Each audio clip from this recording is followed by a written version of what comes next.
My stepfather burned all my dead mother's photos because his new wife was jealous. So I burned his classic car collection. If you're just tuning in, please don't forget to hit the subscribe button and turn on the notification bell. And please show us some love with a like. And comment below to let us know where you're tuning in from. The acrid smell of smoke still clung to her nostrils 3 days later. She sat on the back porch steps, staring at the charred remains in the metal trash can where her entire childhood had been reduced to ash. 23 years of memories, birthday parties, Christmas mornings, mother-daughter vacations, all gone because that woman couldn't stand seeing her stepfather's dead wife smiling from picture frames. Amelia's hands trembled as she sifted through the cold ashes one last time, hoping to salvage even a fragment. Nothing. Her mother's infectious laugh, captured in countless photographs, had been silenced forever by jealousy and cruelty. The woman who raised her through scraped knees and broken hearts, who worked double shifts to buy her prom dress, who fought cancer with grace and dignity, erased. You need to get over this, Amelia. Dominic's voice cut through her grief like broken glass. Her stepfather stood in the doorway, arms crossed, wearing that same dismissive expression he'd perfected since remarrying. Vanessa didn't mean no harm. She just thought it was time to move forward. Move forward. As if 17 years of loving her mother meant nothing. As if grief had an expiration date that Vanessa could dictate. Amelia's jaw clenched as she watched him retreat inside, probably to console his precious new wife who'd been overwhelmed by seeing a dead woman's face in their home. The afternoon sun beat down mercilessly, but nothing could warm the ice forming in Amelia's chest. Her mother's final words echoed in her memory. Take care of each other. She tried. God knows she tried to accept Vanessa, to build bridges, to honor her mother's wish for family unity. But some bridges were meant to burn. That evening, Amelia found herself standing in the garage, surrounded by Dominic's most prized possessions. 7 classic cars gleamed under the fluorescent lights. A 1967 Mustang Fastback, a 1970 Chevelle SS, a 1969 Camaro Z28, and 4 others he'd spent decades collecting and restoring. Each one represented years of weekend labor, thousands of dollars, and endless bragging to anyone who'd listen. "Hi babies," he called them. She'd watched him polish chrome and adjust carburetors with the same tenderness he'd once shown her mother. These cars were his legacy, his retirement fund, his pride and joy. They were also the only things he loved more than Vanessa's approval. Amelia ran her fingers along the Mustang's pristine hood, remembering the day Dominic bought it. Her mother had rolled her eyes at the expense but smiled anyway, knowing it made him happy. "As long as you love us more than those cars," she teased. He'd sworn he did, wrapped his arms around them both, promised they'd always come first. Lies. All lies. The smell of motor oil and leather seats filled her lungs as she opened each car door, methodically checking for anything valuable inside. Dominic kept meticulous records. Insurance papers, registration documents, maintenance logs, all neatly filed in a cabinet by the workbench. The insurance policies alone totaled over $300,000. Her phone buzzed. A text from her best friend Jada. "Girl, you still at that house? Come stay with me tonight." Amelia stared at the message, then at the cars surrounding her like automotive monuments to betrayal. Her mother's photos, irreplaceable memories worth more than all the money in the world, reduced to ash. But these hunks of metal, these were sacred. Tonight she'd teach them both about irreplaceable losses. Vanessa's laughter drifted from the kitchen window, sharp and grating against Amelia's raw nerves. She was on the phone with someone, probably her sister Linda, recounting the photo incident like it was some minor household reorganization instead of calculated destruction. "I told Dominic those pictures were just too much," Vanessa's voice carried through the night air. "That woman's been dead 4 years. Time to let her rest in peace, you know? I'm his wife now and I shouldn't have to compete with a ghost." Compete. As if love was a zero-sum game. As if honoring her mother's memory somehow diminished Vanessa's place in the family. Amelia's hands balled into fists as she listened to the woman who'd systematically erased every trace of the person who'd raised her. It started slowly, a picture moved here, a memento relocated there. Vanessa had been clever about it, always with plausible explanations. "I'm just redecorating. We need space for our new things. Don't you think it's time for a fresh start?" Dominic, desperate to keep his new wife happy, had enabled every erasure. But burning the photos? That was declaration of war. Amelia pulled out her phone and scrolled through her contacts until she found Devon's number. Her cousin worked at the fire department and owed her a favor from when she'd bailed him out of jail last year. More importantly, he had access to certain supplies that civilians couldn't easily obtain. Devon, it's me. I need your help with something tonight. Amelia? Girl, it's almost midnight. What's wrong? She glanced back at the garage, at the pristine cars that represented everything Dominic valued above her mother's memory. Remember when you said you'd do anything to pay me back? Well, I'm calling in that debt. 20 minutes later, Devon's pickup truck pulled into the driveway. He stepped out carrying a small duffel bag, his expression troubled but determined. You sure about this, cousin? Devon's hands shook as he unzipped the duffel bag, revealing carefully measured containers and accelerant materials he'd borrowed from the firehouse. His training had taught him exactly how fires spread, which meant he also knew how to make them spread faster. Amelia, this is crazy. You know that, right? He glanced nervously toward the house where Dominic and Vanessa slept peacefully, unaware of the reckoning brewing in their garage. These cars are worth more than most people's houses. My mother's photos were priceless. Amelia's voice was steady now, cold as winter steel. But apparently Vanessa put a price on them anyway. $0. Zero value. Zero respect. She thought about the last photo Vanessa had burned, the one from her mother's final birthday. They'd been in the hospital, but her mother had insisted on wearing lipstick and earrings for the picture. She'd looked so fragile but so beautiful, surrounded by flowers and balloons, fighting cancer with dignity even as it slowly claimed her. That woman destroyed 17 years of memories because she was jealous of a dead woman's smile, Amelia continued, opening the first container of accelerant.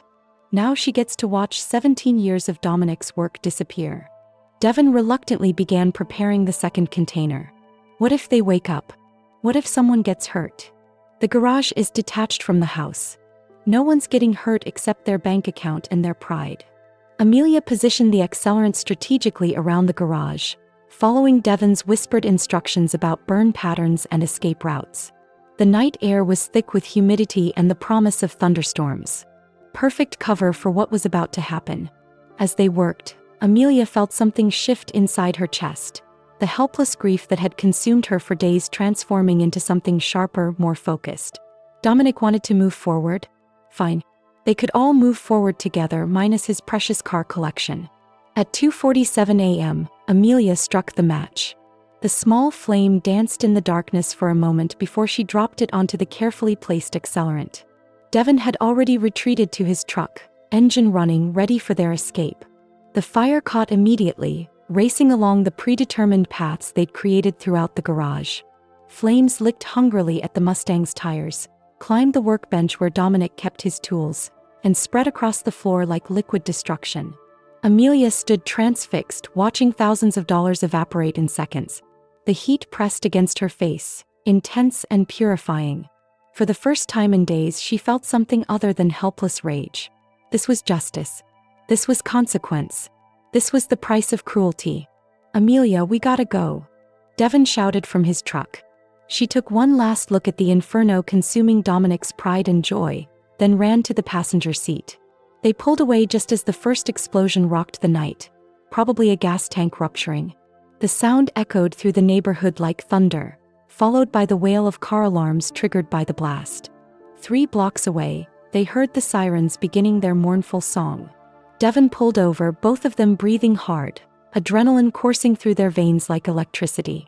Holy shit, Amelia. What did we just do? She watched the orange glow painting the sky behind them and felt a grim satisfaction settle in her bones. We gave them a taste of what loss really feels like. Her phone was already buzzing with calls from Dominic's number. She declined each one, imagining his panic as he watched his precious collection burn. Now he'd know how it felt to lose something irreplaceable. Now Vanessa would understand that actions had consequences. The war had officially begun. Dominic's voice cracked like a whip through the phone when Amelia finally answered on the 15th call. Where the hell are you?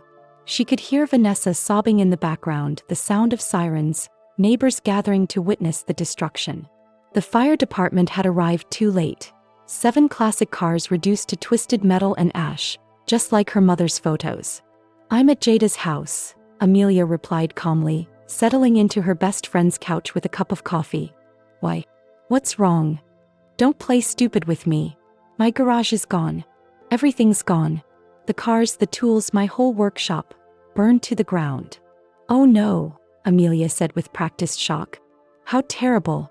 Do they know what caused it? She could practically hear his blood pressure rising through the phone. The fire marshal's investigating, but I know it wasn't no accident. You did this. I know you did this.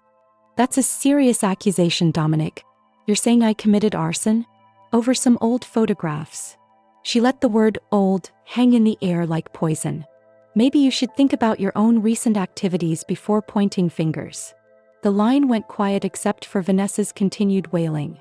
Amelia imagined Dominic's face, the realization dawning that his stepdaughter had just cost him more money than he'd see in 5 years of salary. The insurance would probably cover some of it, but the deductibles, the investigations, the hassle, it would be months before he saw a penny. Amelia Marie Johnson, he said finally, using her full name like her mother used to when she was in trouble. You come home right now. We need to talk. Home. She laughed bitterly.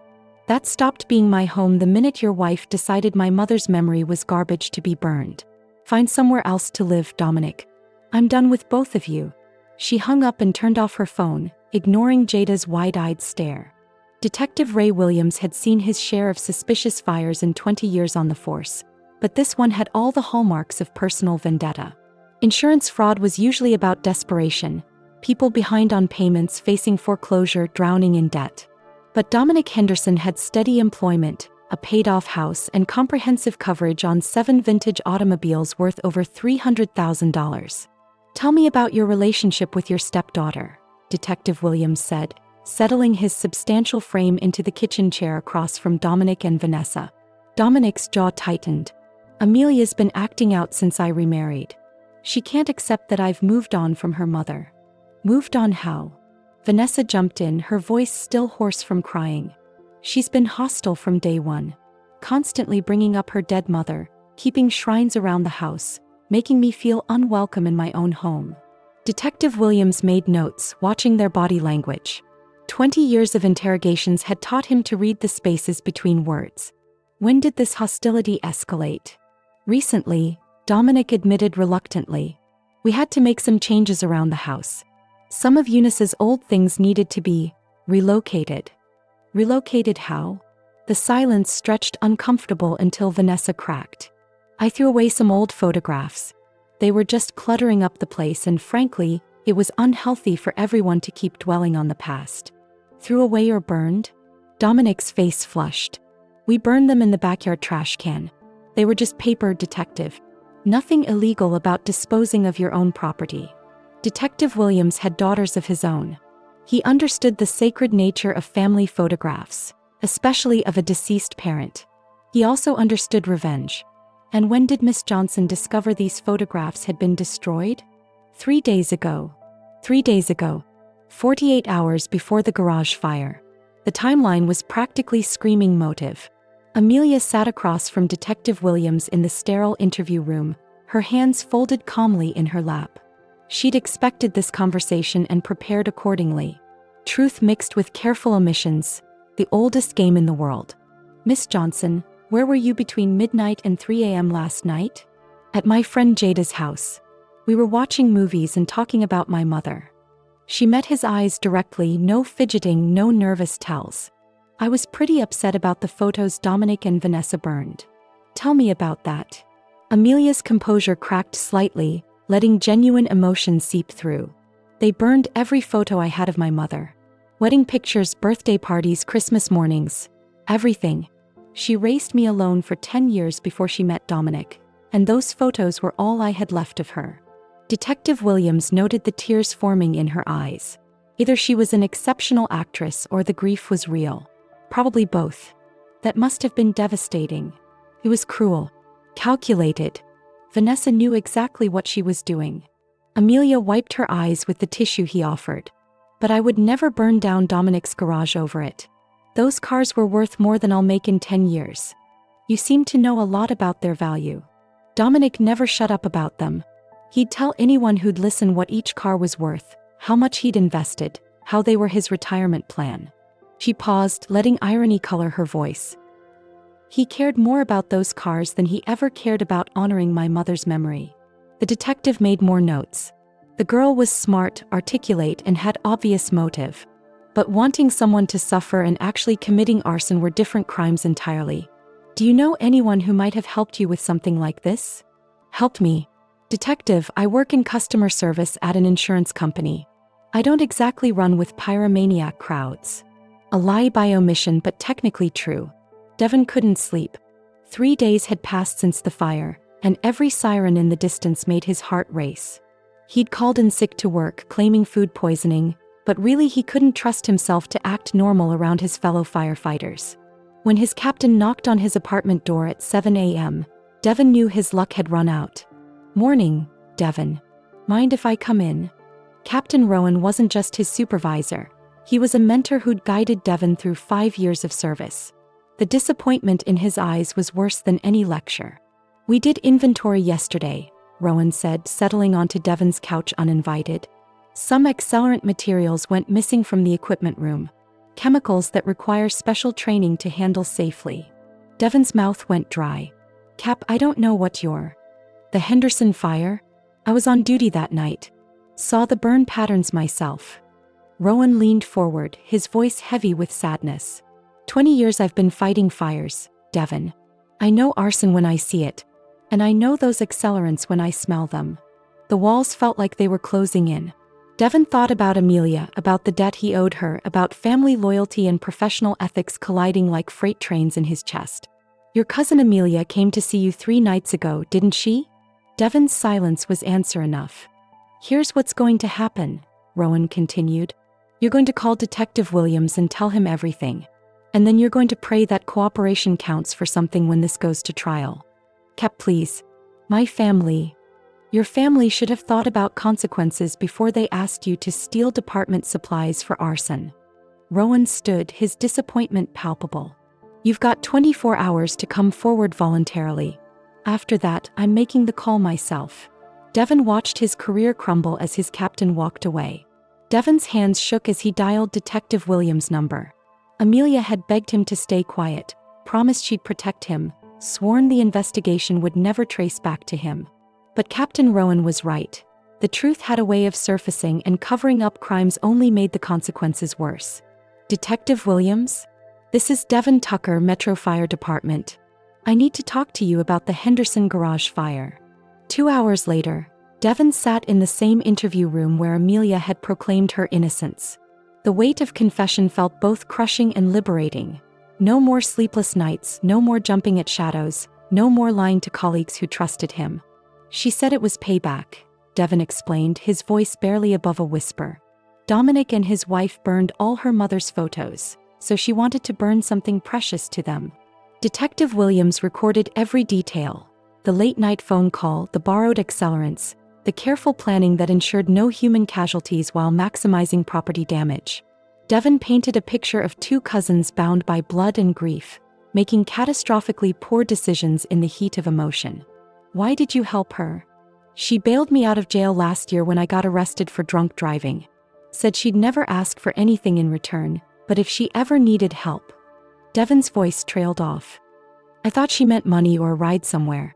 Not arson. You understand you're facing serious charges? Theft of municipal property, conspiracy to commit arson, destruction of property exceeding $50,000. Devon nodded miserably. His firefighting career was over. His reputation was destroyed. His family would be devastated. All because he couldn't say no to a cousin seeking twisted justice. "Will you testify against Miss Johnson in exchange for cooperation credit?" The question hung in the air like smoke from a dying fire. Amelia stared at the arrest warrant in disbelief. Devon's signature on a sworn statement detailing every aspect of their plan, every conversation, every moment of their crime. Her own cousin, the person she'd trusted with her freedom, had traded her for a lighter sentence. "Conspiracy to commit arson in the first degree," Detective Williams read as he applied the handcuffs. "Destruction of property exceeding $100,000. Theft by deception. You have the right to remain silent. The words blurred together as Amelia processed the magnitude of her situation. 5 to 15 years in state prison. Felony conviction. Criminal record that would follow her forever. All because Vanessa couldn't stand seeing a dead woman smile in picture frames. At the station, she called the only lawyer she could afford. A public defender named Teresa Anderson who looked like she'd graduated law school last week. "Miss Johnson, I'll be honest with you," Anderson said, reviewing the case file. "Your cousin's confession is devastating. The physical evidence, the clear motive, the timeline. The prosecution has everything they need for conviction. What about what Dominic and Vanessa did? They destroyed irreplaceable family photographs out of pure spite. Doesn't that matter? Burning personal property in your own backyard isn't illegal. What you did is." Anderson's voice was gentle but firm. "The law doesn't recognize emotional trauma as justification for arson." Amelia felt the walls closing in. She'd been so focused on making Dominic and Vanessa pay for their cruelty that she'd never considered the legal consequences. Revenge fantasies were easy. Prison reality was terrifying. What are my options? Plea bargain. The DA might accept a guilty plea to reduce charges in exchange for full restitution and cooperation. You'd still serve time, but probably 2 to 5 years instead of the maximum. 2 to 5 years. Her 20s disappearing behind bars because she couldn't control her grief and rage. The courtroom felt like a theater where Amelia's life was being performed for an audience of strangers. Dominic and Vanessa sat in the front row, playing their roles as innocent victims of a disturbed young woman's vendetta. Prosecutor Janet Morrison painted Amelia as a calculating criminal who deliberately destroyed property worth over $300,000 in a premeditated act of revenge. Ladies and gentlemen of the jury, this was not a crime of passion. This was cold, calculated arson planned and executed with military precision. Devon's testimony was the prosecution's centerpiece. A reluctant accomplice detailing how Amelia had manipulated family loyalty to commit felony arson. His voice cracked with emotion as he described their planning, the borrowed accelerants, the careful timing designed to maximize destruction. "She knew exactly what she was doing," Devon said, avoiding Amelia's eyes. "This wasn't some spur-of-the-moment decision. She planned every detail." Defense attorney Teresa Anderson did her best with an impossible case. She painted Amelia as a grieving daughter pushed beyond her breaking point by systematic emotional abuse. The burned photographs weren't just paper. They were the last connection to a beloved mother, destroyed by jealousy and cruelty. "My client lost her mind temporarily," Anderson argued. She'd been systematically stripped of her mother's memory, isolated in her own home, and finally witnessed the destruction of irreplaceable family heirlooms. She snapped. But the law was clear. Emotional distress wasn't legal justification for arson. When Dominic testified about his losses, the years of restoration work, the financial devastation, the violation of his property, the jury saw a hardworking man victimized by his unstable stepdaughter. Vanessa's performance was particularly effective. She cried on command, describing her fear and trauma, her attempts to build a relationship with a hostile stepdaughter who'd never accepted her. The jury deliberated for 3 hours. Guilty on all counts. The words hit Amelia like physical blows as the jury foreman read the verdict. Guilty of conspiracy to commit arson. Guilty of destruction of property. Guilty of theft. The gavel fell like a death sentence, sealing her fate with finality that left her breathless. Judge Patricia Hawkins sentenced her to 4 years in state prison, with possibility of parole after 2 years contingent on full restitution to the victims. $317,000. More money than Amelia would see in a lifetime. "Miss Johnson," the judge said solemnly, "your grief over your mother's death is understandable, but it does not excuse criminal behavior. You deliberately destroyed property worth more than most people's annual income. The victims deserve justice, and society deserves protection from such calculated revenge." As the bailiff led her away in shackles, Amelia caught sight of Dominic and Vanessa in the gallery. They weren't celebrating. Even they understood the tragedy of the situation. 4 lives destroyed over photographs and cars, pride and jealousy, grief and revenge. Prison was everything she'd feared and worse. The orange jumpsuit, the concrete walls, the knowledge that her mother would be devastated by the choices that led here. During long nights in her cell, Amelia replayed the decision to burn the garage, wondering if any amount of revenge was worth this price. Devon got 18 months and lost his firefighting career. Captain Rowan testified on his behalf, describing a good man who'd made one catastrophic mistake in the name of family loyalty. 2 years later, Amelia was released on parole. The world had moved on without her. Friends had married, careers had advanced, life had continued while she paid for one night of perfect, terrible revenge. She never spoke to Dominic or Vanessa again. But sometimes, late at night, she wondered if her mother's photos might have survived anyway, hidden in some forgotten box or album. Revenge, it turned out, was like fire. It consumed everything in its path, including the person who lit the match. Thanks for watching. Give us a like if you like the video and share with us in the comments what you think about this lovely tale. We always enjoy reading your comments.